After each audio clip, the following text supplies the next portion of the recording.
Hi, folks.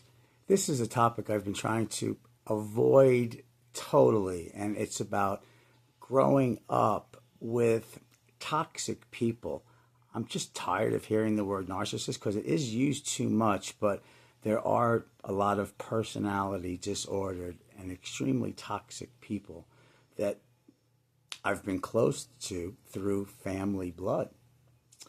And I've had to tell my story because, and people who have dealt with narcissists and covert narcissists in their families know what I'm talking about. It's insidious.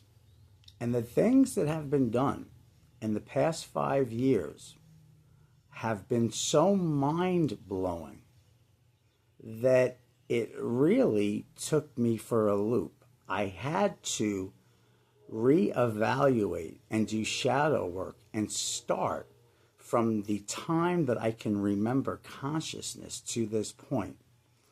And what I'm here to say is, if you have this narcissistic infiltration within your family and they start hooking in to your personal life and get involved and just do things that are so just socially inappropriate and so far beyond the realm, beyond the pale of normalcy, you will start to doubt your own reality to the point where shadow work and self-introspection become your part-time career, because since the target of this type of behavior does have a consciousness and empathy, though those empathic traits have been corrupted by so much narcissism within and without the family, that oftentimes the victim is rendered the narcissist.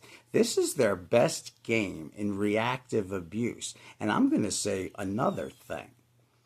If my blood, and this one in particular, thinks that I am intimidated because she's got a little extra cash and I do not at this point, I'm not intimidated whatsoever. Money is not power. Power is in being able to love yourself, most importantly.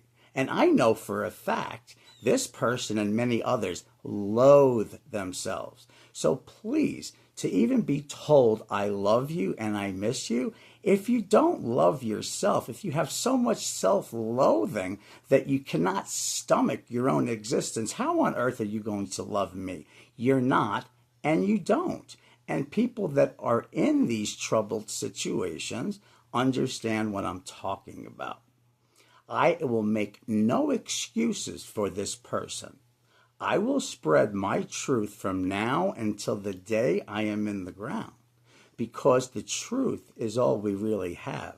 You see, in the end, we're not going to take all these lies and deceptions and your new cars and your second homes and your fake relationships. Those don't go with you.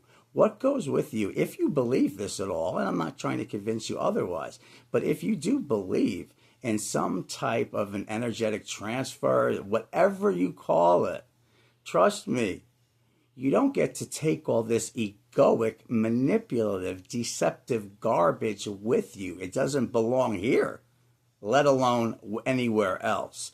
So, I'm not afraid of you. You didn't get me. I will never have a relationship with you as long as I live, because you are not going to get better. You never were. I have suffered fools feeling sorry for some of these people and having empathy beyond my age and my intelligence at the time, beyond. And I'm done taking care of covert narcissistic sad sacks who then turn around and try to make the person who has listened to their garbage the perpetrator. This is predatory behavior. That's what it is. They use grooming, just like one of those folks use, and they manipulate and they lie constantly. Anyone that tries to challenge me to my narrative, bring it on. Got my suit ready. The rest of the day is going to be spent creating and relaxing, because I've worked really hard the past 8 months, and I'm not going to feel guilty about relaxing. A lot of us people do feel guilty. Don't feel guilty about relaxing. Enjoy. Enjoy your life. And remember, a bunch of people can believe anything they want. It's a belief. It's not reality. Love and empathy is reality. Love is real. These people are not real. They are the fakest. It's funny when you're around them, even the people you've known for years, there's a fakishness, like you just met them, or this bullshit conversation that's the same. There's nothing deep. There's nothing emotional. Unless, of course, they're talking about your emotions, in which case they're going to get as much information as they can to be used against you at a later date.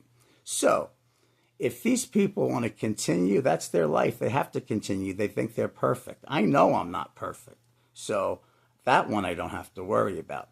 But just remember, try to love yourself as much as you can, because these people don't love themselves and can never love you.